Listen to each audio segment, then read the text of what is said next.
guess we're ready to begin. Would you join me in prayer?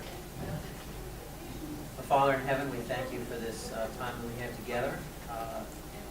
Beautiful morning. It's good to see some people here who have not been feeling well for a while. We pray that you'd be with our class this morning. We pray that it would be a productive discussion, worthwhile discussion, and that it would help us to draw closer to you as well as to learn how to draw closer to each other. And it's in Jesus' name we pray. So last week, there's a little bit of, I guess, our definitions, we started out with non-cultural versus cultural was vague. And as we went through class, we realized there's some weaknesses in that definition. So we're going to kind of establish, I think, a little stronger, make sure we're on the same page, at least as we're kind of filling out this table. The first column, non-cultural, I think what we really are trying to say is it doesn't change with time. It's something that's a little above time that stretches more than simply a fad that's going to come and be here one day, gone the next, or even be here for 1 century and then gone the next, but something that's a little more above time. Is that, and that being the non-cultural side, the cultural side being more transient, whether that's the fad that lasts for 2 weeks, or the cultural norms is more likely that lasts many years, and it could be even up to decades. I think when you get into the centuries area, things begin to shift. So from that standpoint, is that, do you like that definition better? Is that a better way to break this up? It's kind of the framework I was coming from when I wrote these down. Yes, Myra? That's why I understood it when you started. It's like, okay. I was talking to your wife afterwards, and it sounded like it was unclear. So that's why I'm kind of thinking that delineation of whether cultural can mean something more along the lines of, well, cultural can mean many things. So but if you like, if you're on the same page, then I'll leave it up here as this way. We're happy with that? All right, great. I can add a couple of things Go to ahead. it. So sometimes cultural changes have to do with technology, and sometimes they have to do with custom, right? And they're different. Like, for example, there's nothing in the Bible about automobiles. Does that mean we're not allowed to drive automobiles? Well, some people actually think no, but that's a technology. Then there's also custom, the way we dress. We don't dress like the Romans or the ancient Greeks. Men don't wear togas anymore. That's a cultural thing. Now sometimes that can get a little bit in between when it comes to dress, which we've been talking about in this class. But I think Chris's main point is that we are reading something that was written 2,000 years ago. We believe that the principles are relevant and that it has valuable things for us, but sometimes in order to understand what's being said, you need to know something about the culture. Otherwise, you can get confused. All right. So we did leave with a couple questions we were chewing through, and we're going to do some research this week. Jeff and I have been working on that also. Hopefully y'all have been able to make some progress. The two kind of couple questions that we were wrestling with. One is this idea of nature, where it says, does not nature itself tell you these things? Wrestling through what does that nature mean? And there were some arguments that says, hey, this is for all time, that's why it says for nature. There was other arguments that says, no, that actually meant more cultural in the context. And so I'd like to know where your research led you. Did you get more insight from the scriptures from other sources to help clarify that to you? The other issue that we had talked about was generally the head coverings and the long hair. What does that, like specifically the question that came up was, did men, Jewish men, which now often wear a head covering, was that a post-Jesus culture thing, or is that something that was around for all time? Why don't we take that first one, the idea of nature. What has your research shown from that? Is it a all-time thing, or is it a transient thing?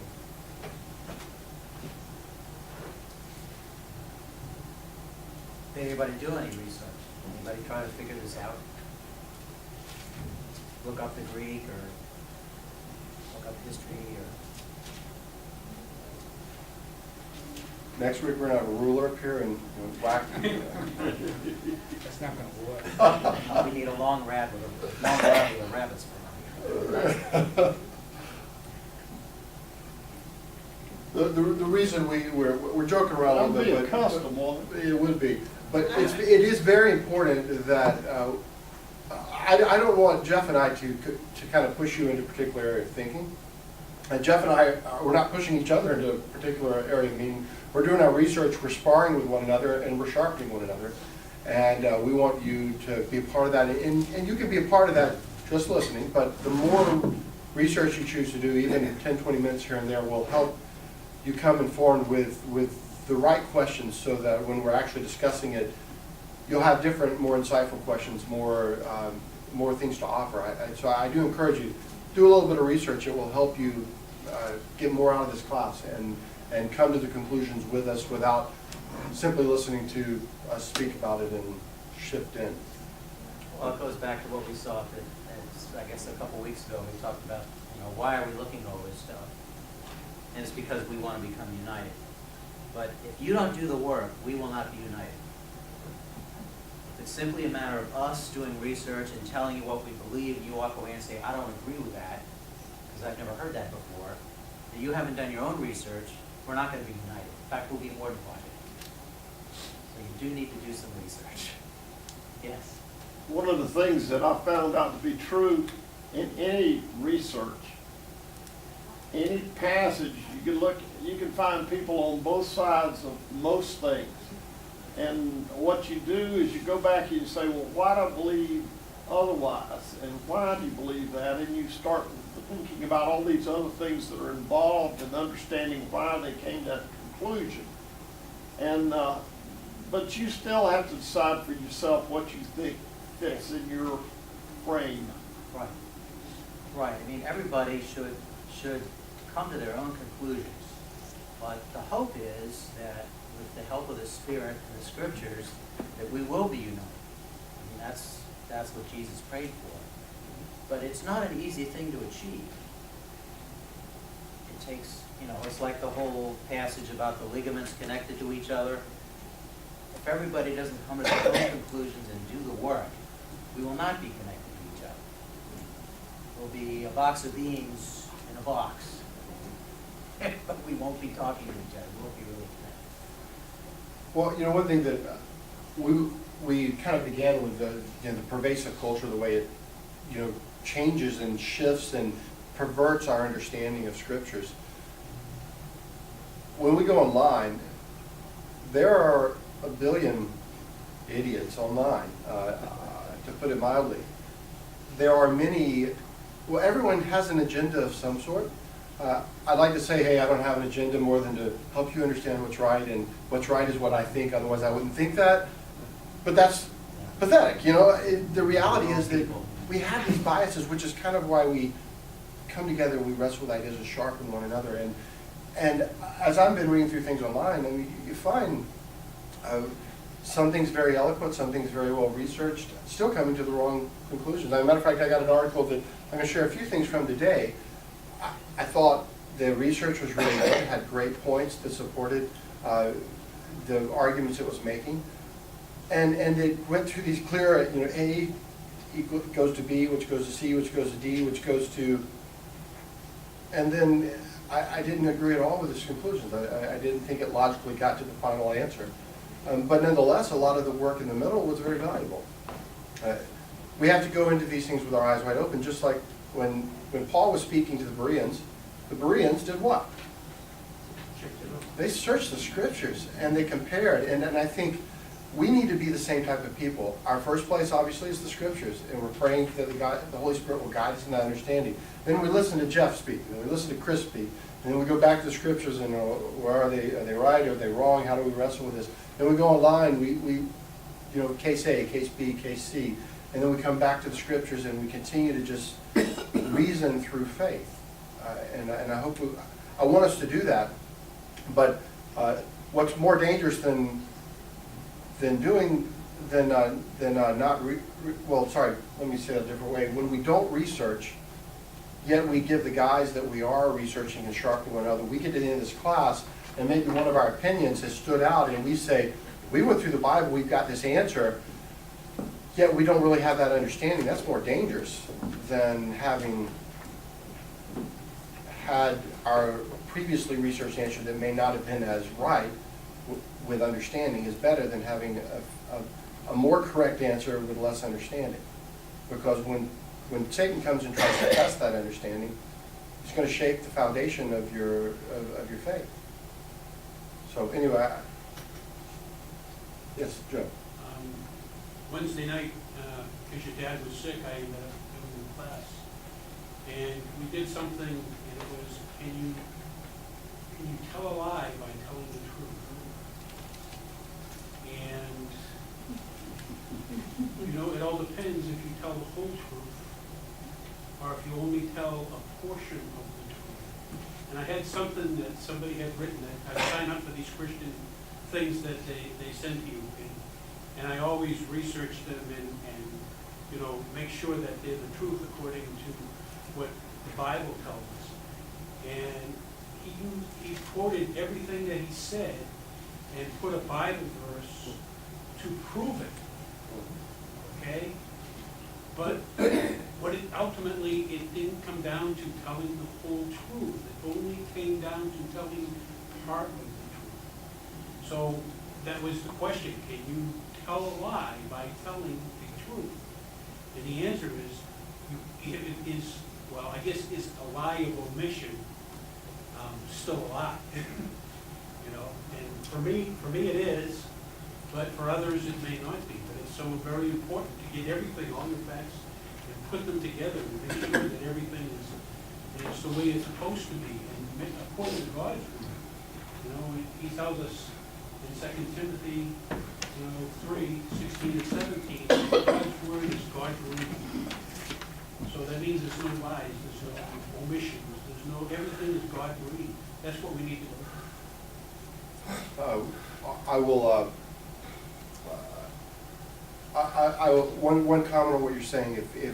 If I am omitting something and essentially lying because I've only taken part of that picture, part of that snapshot, what draws out that lie? That lie is kind of pejorative in the sense that it's an untruth that needs to be worked through. It may, if it's not intentionally me trying to mess people up, then I mean it's something that God is trying to draw on us. How do we draw that out? It's through sharpening one another, through hearing someone else. Well, if you only look at these 3 scriptures that you're looking at, yeah, I agree with you, but you got to keep in the context of the larger. That, you know, what about this? How does that interact with it? How does that shape it? That dialogue through the scriptures brings out those holes and fills them in, and that's what I hope we can do. Jeff and I will share a little bit about what we did in our research and continue to think and wrestle with it. We don't want to smack you or anything or lecture you badly, but we do want to encourage you. Spend a little time. You'll end up coming out the other end of this a lot stronger, a lot better in your understanding, and a lot more able to speak to your neighbor and say, if these issues get discussed, and intelligently, scripturally, talk through it, instead of simply giving someone an answer. Because giving someone an answer often does more harm than good if you don't have that understanding of what that answer came from. So, let's jump into the nature. I guess start with the word. The word from nature is from a Greek word. According to whether I learned my pronunciation would be feces. I think American pronunciation does it. I never learned the American pronunciation, so it's like fusis, I think, is the American word for nature, but it's actually where we get the word physics. And it's a word that in the context, now granted, if you read online, you find all kinds of arguments, where these arguments, this is where the agendas matter. The usage of this word generally refers to something that is elemental, that is for all time. However, most of the arguments about the word do not come with its meaning, but comes in context of this passage, saying that it clearly can't mean that here, so we got to figure out what it does mean, is generally the argumentation I've seen in everything I've read online, at least against taking that as a direct interpretation. And I saw some pretty decent arguments, but once again, they are abnormal or outside the scope of what the word means in other contexts. So that got me thinking, well, if it means elemental, how does it impact this passage? And I think last week I was kind of taking a very surface level of saying, well, if it's elemental, that means we just can't wipe it off. So therefore, men you got to have short hair, women you have to have long hair, and you have to cover your head, women, and men you can't cover your head. Done.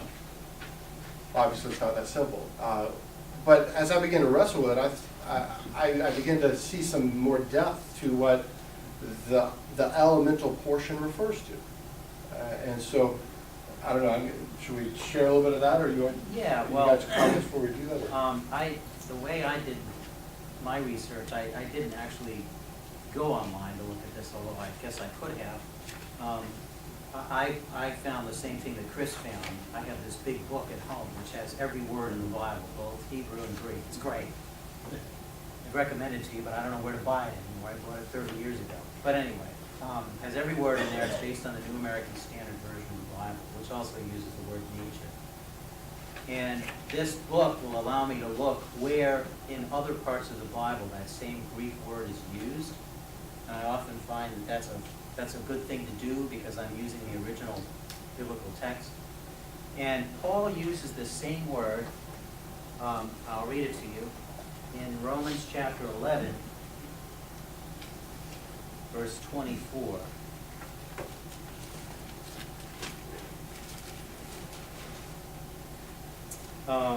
He's talking, of course, Romans 11 is a difficult chapter. I'm going to try to get into that, right? Cody, you know. I'm sure in school you spent a lot of time talking about this chapter.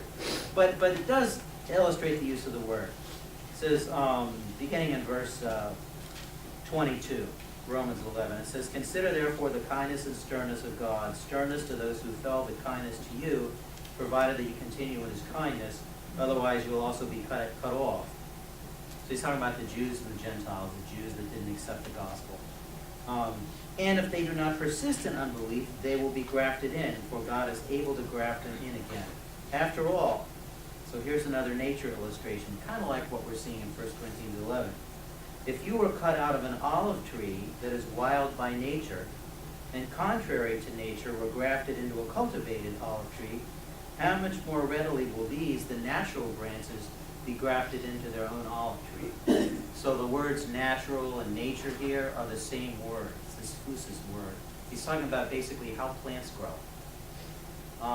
And in this book I have, it also gives the etymology of words, the history, where words came from. And this word actually came from a more primitive word, which means to spring up, like plants spring up or grow. So the reference seems to be referring to creation and, just the way God makes things. That's the way trees work. All right, so let's take that particular basis and let's go back to the 1 Corinthians passage. And if that's what it means, how do we make sense of it? Because I think there are some, there's a lot of subjective arguments, but there's also, I think, some objective arguments we can make with how to interpret this. And what comes up as a problem in our minds is we say, all right, well, it's elemental, then what flags does that bring to you? I mean, what gives you a problem with saying, oh, of course, that's fine, it's elemental? What in your brain says, hey, this is a problem? So let's look at, just read part of this again. So in chapters 11, verse 3, it says, "But I want you to understand that Christ is the head of every man, and the man is the head of a woman, and God is the head of Christ. Every man who has something on his head while praying or prophesying disgraces his head. But every woman who has her head uncovered while praying or prophesying disgraces her head.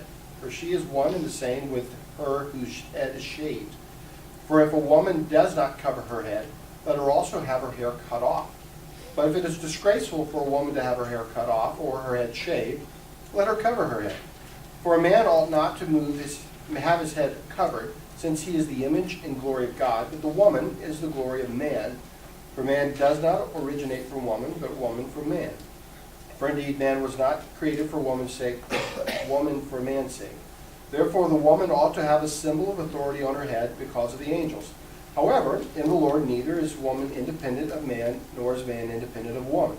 For as the woman originates from the man, so also the man has his birth through the woman, and all things originate from God. Judge for yourselves. Is it proper for a woman to pray to God with head uncovered?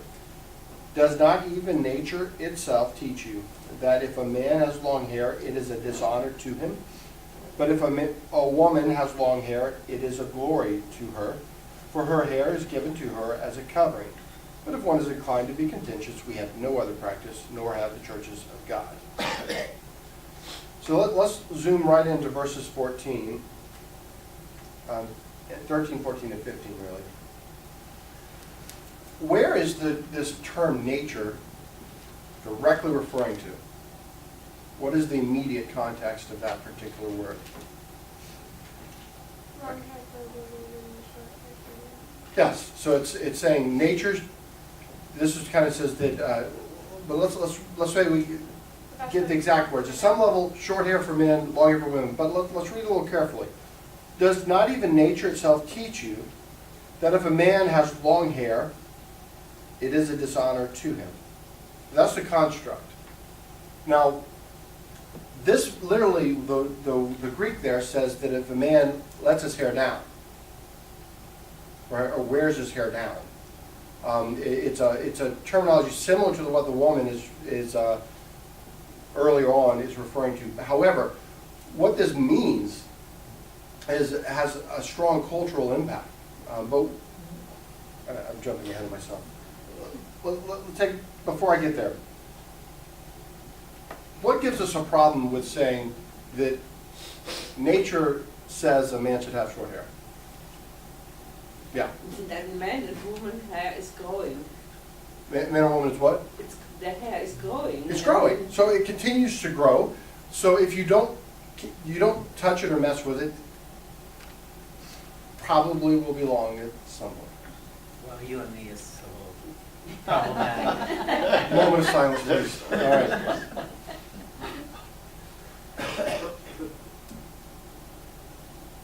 If Careful. yeah. So if there's this element that our hair grows. So if you don't touch it, nature is going to grow your hair out. But that's not true for every culture. If I have really curly hair, my hair may never actually grow down my back. Some women have hair and it just gets curlier and curlier. It gets bigger instead of getting long hair. I don't know, maybe that's a definition of splicing of words. But there's this problem with wrestling with, there's something natural about that suggests maybe it's not referring to literally how many inches hair long the man is. What else could it mean? To be consistent with scriptures, to be elemental.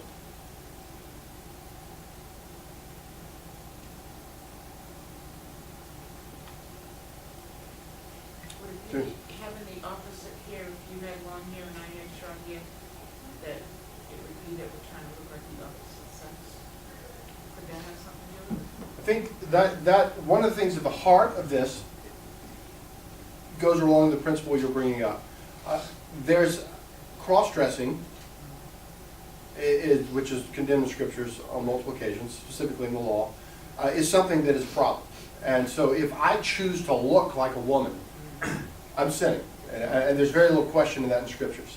If a woman dresses to choose to be like a man, there's a scriptural problem with that. So now, that being aside, is that what it's referring to here? Could it be? How could we interpret it that way? Or other things you like to add? Yes, ma'am. Think about discipline. I mean, I don't know, maybe in a cultural thing that you know, are pretty good characters. Some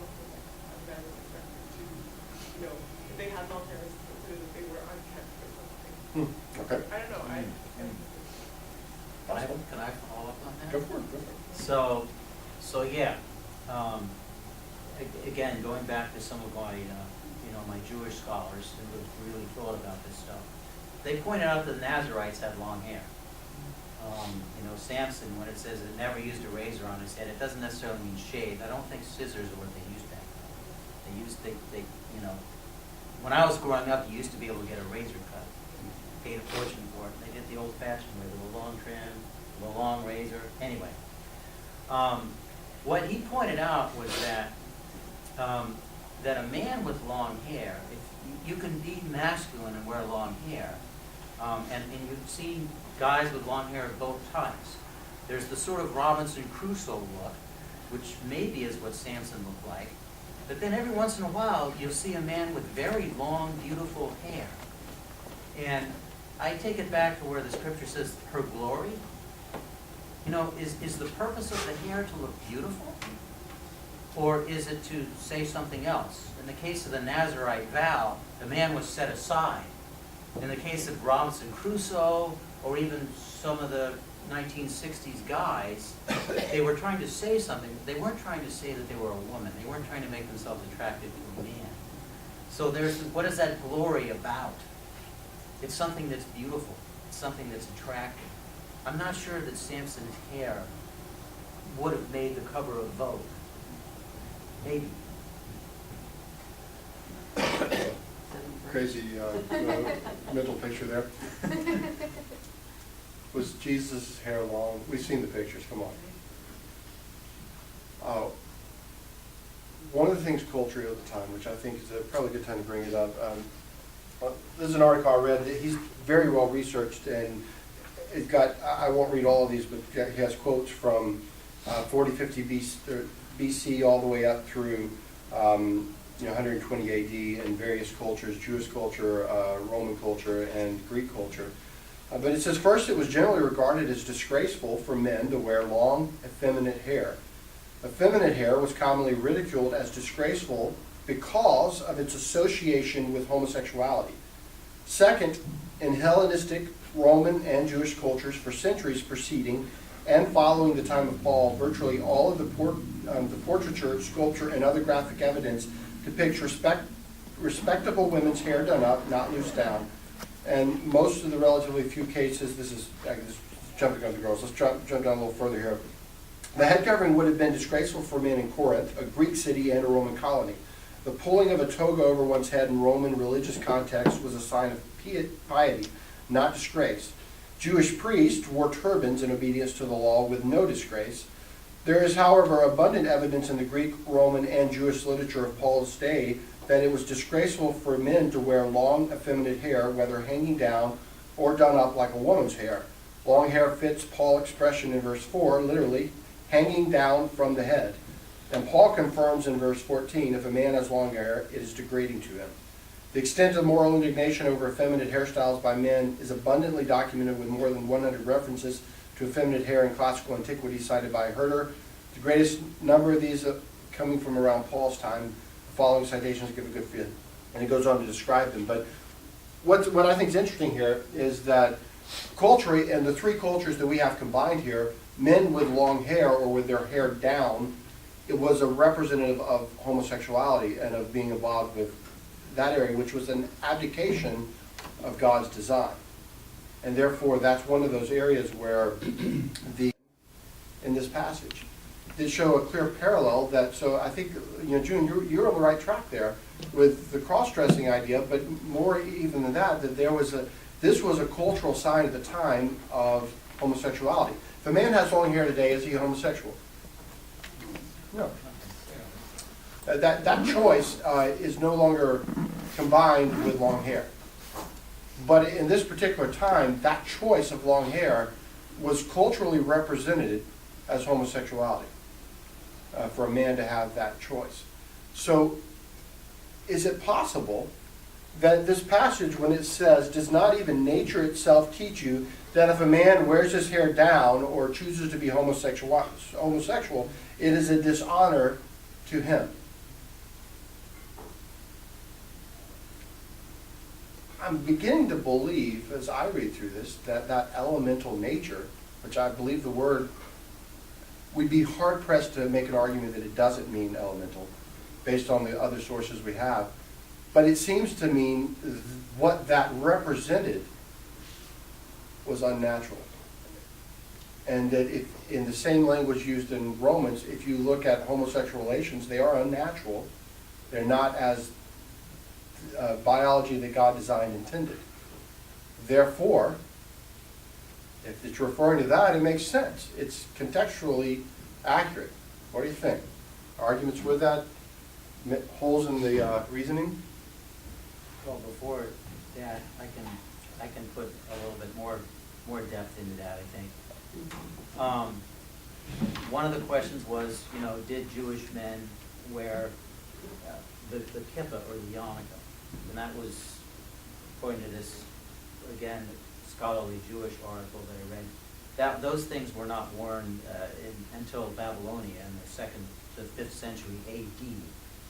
So that's a relatively modern custom. The title of the article was, "Did Jesus wear a yarmulke?" And the answer seemed to be a pretty definitive no. On the other hand, the Jewish women at that time covered their head, actually put their hair up and covered it over with something that maybe is a little bit like a bonnet. You know, the old bonnets people used to wear in the 19th century in this culture. If a woman did not wear that kind of a covering, and if she let her hair down, if it wasn't on top of her head in public, that was considered to be an advertisement for prostitution, or at least for being promiscuous. So at that time, that was the message that was sent. And that goes along with what Chris was saying, because the long hair is attractive to men. So, you know, it's just like today, you know, wearing skirts too short and that sort of thing. It's the same kind of an issue. It was that kind of an issue back then. And maybe today it still is to some extent. On the other hand, if a man wears his hair that way, well, the long hair is attractive to men. Well, okay, so there's a guy wearing long, beautiful hair. You know, seeing that person walk down the street from the back, if you're a man, you think it's a woman. And perhaps would find that aspect of his appearance attractive. Not a good thing. Thoughts?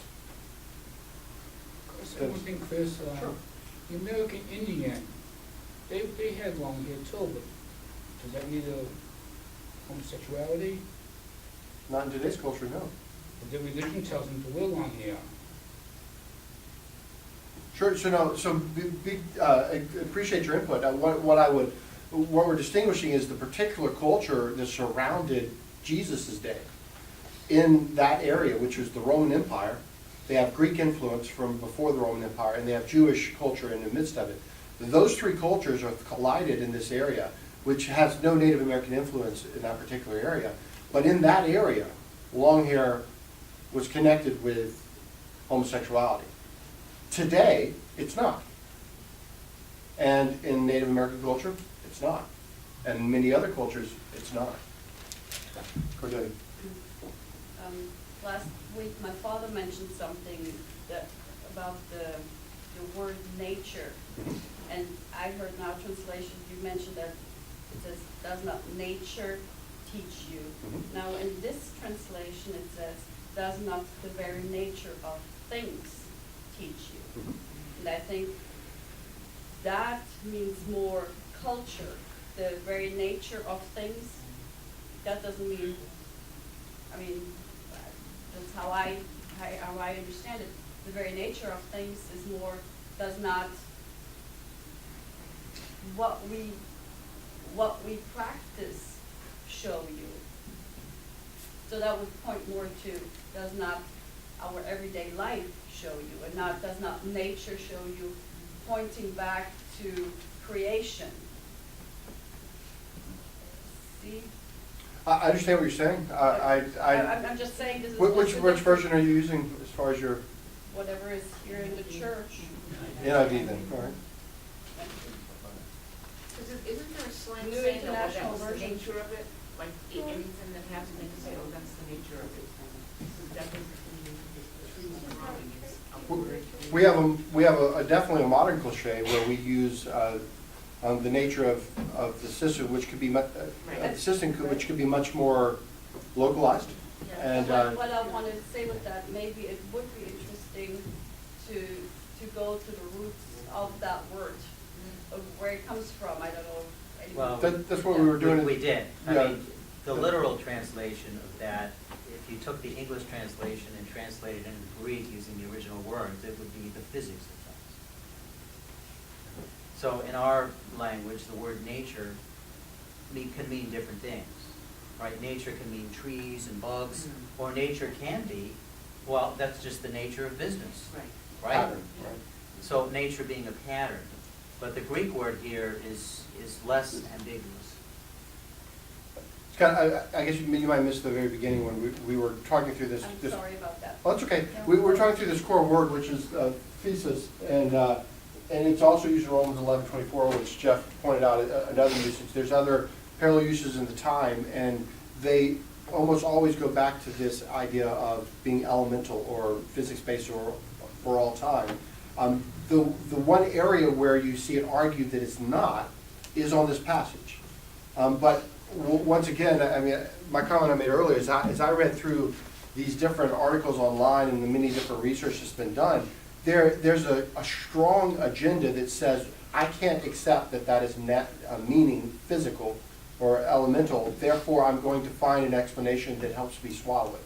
And then there's a lot of dialogue that goes, doesn't mean the dialogue's wrong, I'm just saying, there's clearly an agenda trying to say there's got to be another answer, so I've got to figure out a way to change the meaning of this word. And sometimes that gets you to truth, sometimes that takes you off. So far, I have not been convinced of this being something other than meaning elemental, which is what's pushed me to say, all right, well, I struggle a little bit with the idea of saying all men should wear their hair short. It doesn't make sense to me. So I've placed instead of my focus on the word saying I can't accept that, I've shifted to say, well, how do I make sense of the word in context? And in context, if it means elemental, how do I deal with this issue of hair? And the issue of hair, I think we've certainly misunderstood.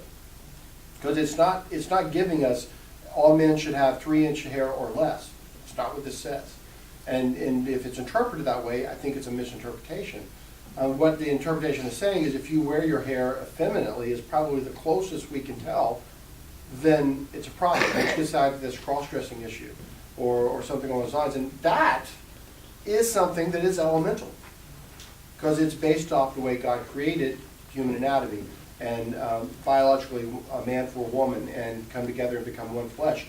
That heart of nature is what I believe they're bringing out in this particular passage. And Paul also uses the same argument in similar language in Romans chapter 1, where it talks about they've exchanged natural relationships for unnatural relationships, and they're no longer men craving women, but men having relations with other men. So that's my We went to a Bible church in Texas, and the ladies had to put something on their head. It didn't matter if they had short hair, long hair, whatever. They all wore some kind of little bonnet or what. It wasn't a bonnet, but it was almost a doily. And we all had to wear that to go in that church. Because they believed that it didn't matter the length of your hair, they believed that you had to cover your head. So we had to wear that. Some churches do that. And they believe that a woman should have something on her head, not just her hair. If a church does that, are they sinning and requiring the women to cover their heads? I don't know, I felt odd at first, like, why are they making me do this? But I wanted to go to Bible church, and I was trying to turn from another religion. And I wanted to learn God's word. They taught me a lot of things. I could not say a word during like anything like this. If I wanted to say something, I had to ask Joe to ask for it. Or I couldn't speak. I could speak at the potluck or whatever. I could not speak in the building, during services. Yeah, we have a similar rule. I'm going to talk to Joe about this later. That's it, I know. I don't know, you can't do it. No, but it was hard because I was not used to that, but that's what they believed. It was just a regular Bible church. Well, one thing I'll throw out, when there's conviction and where conscience tells you there's a problem and you choose to do what is right based upon your understanding, whether that understanding is accurate or not, it's the right direction, for sure. Yes, Dan. A few years ago, Brother Jones' wife, Jerry Jones? Jerry Lynn? Jones, Lynn Jones' okay. wife, was talking to a bunch of ladies right after, she's teaching about marriage and all that. And she preaches all over the United States, to churches all over. And she's dealing, said, first of all, said, I go to some churches, they would want to put me up there and say, you're a preacher, you just say whatever preacher, you sit up there and do this, and to act a certain way. And the other people, they want you to just say it at certain times. She said, whatever I do, I honor my husband. They know he's over me and I work under him. But I want everybody to know that because that's who I am. I'm under him. And I want to honor the Lord, not myself. And she says, one, people want to push you too far or they want to hold you back too far. But she says, I'll just go and do the best I can where I am. See, we have somebody come in here and they have a cover over their head. We don't say, you can't worship here because you're covered. We don't do that to each other. We recognize that people feel things differently. And I think in a good relationship, that's what we have to be, is open to each other and learning from each other. If we go back to, comments, go ahead, Cordelia. I'm sorry again that I missed the beginning, but I wanted to ask, do we now just discuss the long hair of the man, or? About to head back to the women, so we've only talked about it so far. It's a similar, I have a similar question about the women, so we're trying to find out what does it mean with the long hair with the man, and he jumps to conclusions here, and he says in 5, and every woman who prays or prophesies with her head uncovered dishonors her head. It is just as though her head were shaved. So why does he jump to that conclusion? What does it mean? Like, Well, let's talk about it. We mentioned before with prostitution, Mhm. and then it goes on, if a woman does not cover her head, she have her hair cut off. I mean, there's another conclusion. It's like, okay, so extreme. It's like, well, if you don't cover your head, you might as well just shave it off and cut it off. And, well, it just goes to the other extreme. It's like, well, why is that? It makes me uneasy. It's like, well, if I don't do A, well, then you have to go to Z. There's nothing All right. there. It's like, Well, you might as well just, I don't understand that so It's- extreme. You see, know what I mean? This passage, I think, one of the reasons that I want to talk about this is because it illustrates something very important. You do have to study the Bible, and sometimes you do have to look at things outside the Bible to understand the Bible. And a lot of people don't want to believe that, but it is true. In this case, there was a very strong Jewish custom that a woman must cover her hair, wear her hair up, not have her long hair hanging down in public. Now, if she didn't do that, then she was at the very least considered to be promiscuous, and she could come up before the Sanhedrin to be tried as an adulteress. If it was proven, according to the law, you have to have 2 or 3 witnesses, if it was proven that she was an adulteress, the punishment was to shave her head. So what Paul is saying is, hey, if you're going to look like a prostitute, you might as well get your head shaved, because that's what happens to prostitutes. That's where this is coming from. But see, we would not be able to make that argument if we didn't know anything about history. And a lot of the problems I think that we have is, we want to read the Bible in English. We don't want to look at the Greek. We think that's too, maybe we're just trying to twist things. We don't want to look at history. Oh, no. We're going to twist things. And the result is we're confused. This is a classic example of that case. I mean, I think you can make a pretty good case that that's what Paul is saying here. Without that knowledge, this is a very confusing passage. And people who have simply just read this and tried to do it, they come out in a lot of different directions, and then they argue with each other, which is definitely not what God wants. Let me add one thing along those same lines here, that if you break down that passage, kind of like Cordelia, you're saying, well, if you don't cover your head, might as well shave it all off. that, the word usage is not saying, is not along that line of thinking, which is kind of that surface, when you read it, it's kind of what it sounds like. But it comes back to what Jeff's bringing up, that there is a punishment. So they're saying if you choose not to honor your husband in this way, then you will be disgraced like someone who also does not honor their husbands in their prostitution. So that's the comparison here. That's the word, the lining. So this is, have your head shaved. They're not saying because you'll take your hair off. They're saying the punishment that you would receive for not being faithful to your husband, who your source is from, who your head is, who you should be honoring, then your punishment should be the same as someone who has fully given up any hopes of being honoring to their husband and is a prostitute. So I think that's that word usage that it's presenting. So, yes, John. I think there is a question of culture there, inside of this question. It's a different time. Just like you have Haitian culture, you have American culture. So there is a culture. In my country, if a woman wear pants to go to church, it's disgrace the Lord. But over here it is cold, it is the weather. So pants mean nothing. So there is a question of culture inside of this. It is a time that was revealed something between the Jewish people that they want to make it more affordable for the men to be represented as a chief. Just like the men represent that they have to respect God in a certain way. So it is a question of culture inside that situation. Cody. I think that's very good. And we need to take into account culture definitely, but I think it's we need to be very careful to say, some people will say, oh, homosexuality is okay because we're in a different time, it's a new culture. Yeah. And I think we just need to be very explicit with how we're signing. In this case, it's culture, but in this case, it's still sinful, it's still wrong. And I think just you need to be really careful. Agreed. There's a difference between understanding culture to help you understand the Bible, which is what I hope we're trying to do, and using culture as an excuse to say, well, the Bible doesn't matter anymore, right? Is the Bible simply a product of culture? Absolutely not. Do we need culture to understand what it's trying to say to us? Sometimes we do. Sometimes. Okay.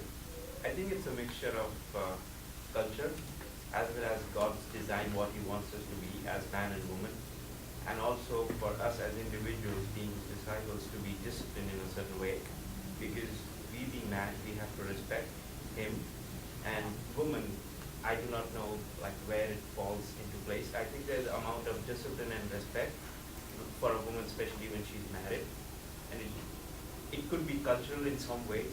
It's not that, okay, if a guy has long hair, then he is doing wrong thing. But it's the intention and discipline with what he does to himself, and also it is important what impression he gives to the society or the community around him. Because to myself, okay, I have long hair, but I'm not homosexual, I know that. But to another person, it's an act of discipline. How you behave, or how you showcase yourself, or basically show what values you have. Because, okay, if there's a lady sitting there or a guy sitting there with long hair, like Jeff said, I do not know from behind, I might get a wrong impression. I do not know how my brain would work, or how hormones or whatever, they work differently. And I could have go haywire on a different track, and then I know, oh, that's a guy or that's a lady. So I'm saying there's a certain sense of discipline that you have to carry with you to understand and to discern what's right and what's not. It's not that, okay, this is wrong or this is right, but you have to represent yourself. You're representing something, some values with you. I don't think I'm explaining myself very well, but I think there is something to it. Well, Rebecca and I were just kind of giggling up here. I was thinking that in talking about the dress of the priests and things, that so much attention was paid to the pomegranates and the cords and all this, that nothing was actually said about the head. But I did find the verse where it says that, and a turban of fine linen was worn. Right. And then our little footnote says, the meaning of this Hebrew word is uncertain. So, I kind of thought, that's the only place I kind of found that it talked about a head covering for the Jewish.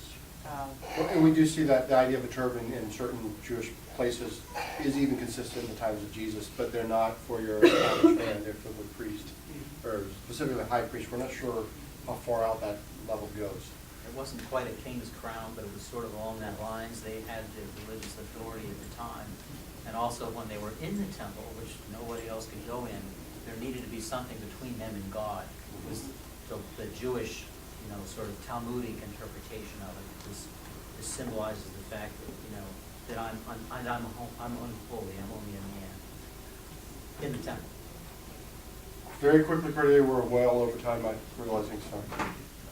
Maybe it's an idea to look at our days now. Well, how do prostitutes, how do homosexual people carry themselves, and look at that and say, well, this is not how we should appear. Because it's obviously a little bit different than it was back then. It's like wearing a handkerchief on the wrong side of your pocket if you're in Providence. I mean, it's not really long It's hair for communication. homosexual It's a men, way of at least these days, but there are some other criteria, how they and other people carry themselves who are living in sin. We'll pick up from there last week, good input, and we definitely want to consider that and think about how to make sense of the manifestation here. Let's pray. Holy Father, I thank you for this time, for this good discussion. Father, continue to lead us into the truth. Let your Spirit guide us. May we honor you, Lord. In your Son Jesus, I pray. Amen. Amen.